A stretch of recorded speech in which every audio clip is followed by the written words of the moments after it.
Jake Paul versus Ben Askren, the prediction, knuckleheads. It goes down, I guess, tomorrow on the Triller Fight Club. I haven't really been paying attention to this fight too much, if I'm being honest with you guys. But I know that the people of Knucklehead Nation love a good prediction. They love a little bit of commentary, especially on this goofball stuff. And, you know, this is a very, very goofy fight. We had a very, very goofy weigh-in where you had the sincerity and the magnificence of Michael Buffer calling out the names and announcing them the way you have at, every very classy boxing or professional fighting event. But then you had Jake Paul coming in with a transformer from, Universal Studios, guy in a suit, and, standing in Ben Askren's face and pulling out a pretend arrow from his pretend quiver. And listen, I'm happy for these guys making a lot of money, especially Ben Askren.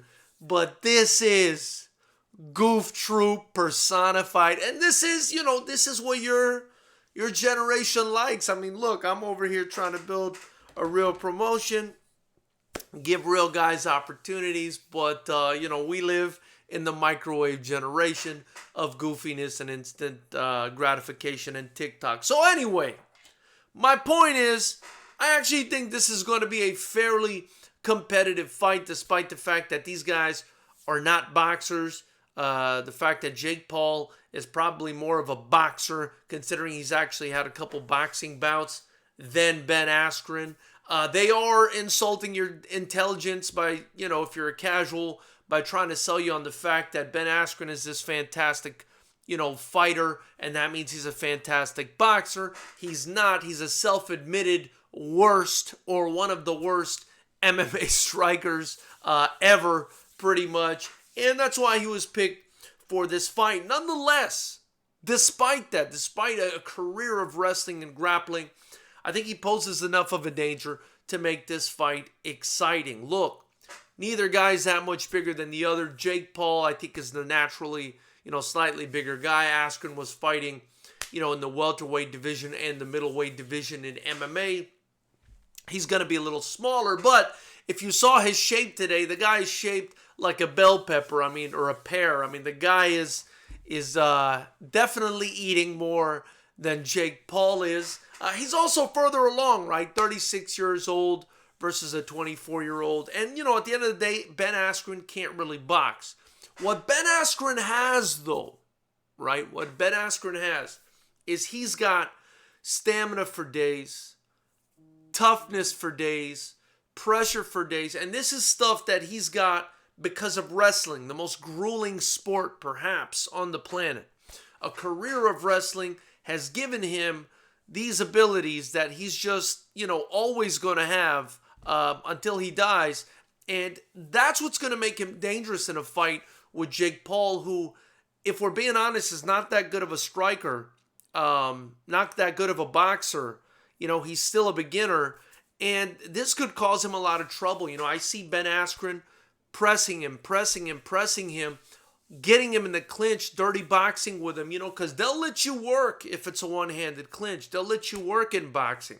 So it's going to depend also on how the referee treats this fight, how much the referee allows Askren to hold. I think he's just going to move forward, try to hold Jake Paul, and touch him. I don't think he's going to, throw everything into his shots, because Ben Askren, if there's anything he knows, it's himself. He knows he's not a knockout artist. He knows he's not explosive, but he can get in there and pressure you and touch you, and I think that's why he's predicting a 7th round TKO. He feels like this kid's just going to buckle under his pressure. There's a very real chance that happens. I would imagine that Jake Paul would be smart enough to know that that's what's going to be Ben Askren's strategy, and has probably, trained a whole lot of cardio. But, the more I think about this fight, he's never seen anything like Ben Askren. Most people haven't seen anything like Ben Askren. And I think the only way he's going to be able to get Ben Askren off of him is if he's going to hurt him. He's going to have to hurt him bad.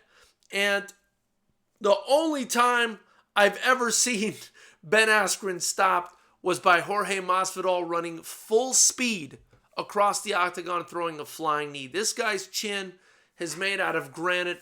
If Jorge Masvidal's knee didn't absolutely compromise it and he still got that same toughness that he had in that Robbie Lawler fight, then Jake Paul's not going to be able to knock this guy out. These are different factors I'm taking into consideration in getting to my prediction on this fight. So, Jake Paul, better boxer, maybe a little bit more power in the punches, but no experience. Not very highly skilled himself, more than Ben Askren as far as boxing goes, but not very highly skilled himself. Definitely not as skilled as far as just being a fighter. Not as tough, not the same chin, but more power.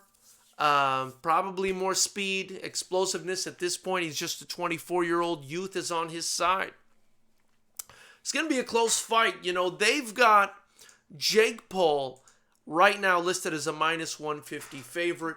I think the odds makers know what they're doing. This fight probably goes to a decision. That's my first instinct now. It was that Jake Paul was going to knock Ben Askren out. That was my first instinct. But now it's, after thinking about this a little bit, I think Jake Paul is going to win this fight by decision. It's going to go to decision. Can Jake Paul knock Ben Askren out? Yes. I think if the chin was compromised by Jorge Masvidal and the fight before it with Robbie Lawler, and he's lost some of that chin, it could happen. Can Ben Askren stop Jake Paul? Yes. I think with attrition, right? Pressure. He can stop him near the end of the fight like he's talking about. But my prediction, knuckleheads, Ben Askren, decision, unanimous. It's going to be close. It's going to be tough. But rather, Jake Paul is going to get the decision. It's going to be close. It's going to be tough. Jake Paul's going to get the decision. Might even be controversial. Let me know who you think wins this fight in the comments below. We're still doing our glove giveaway for the month of April. If you want to enter, you got to follow us on Instagram. You got to get 2 people to follow us on YouTube. Join the channel and DM us the name of the 2 people that subscribed on YouTube. If you don't want to join the channel, you got to get 5 people to subscribe to us on YouTube, follow us on Instagram, and DM us the name of the 5 people that followed for your chance to win a 12-ounce pair of fight gloves. I think you guys will love them. Like, comment, share, and subscribe to this channel. Help me build this channel and this promotion. Get your Fighters Rep gear in the link below. Shout out to Nueva Real Estate, our official sponsor. Follow them on Instagram at Nueva Real Estate. Let them know the Fighters Rep sent you for all your California real estate needs. Look forward to hearing what you guys have to say about this one. This should be at least somewhat entertaining.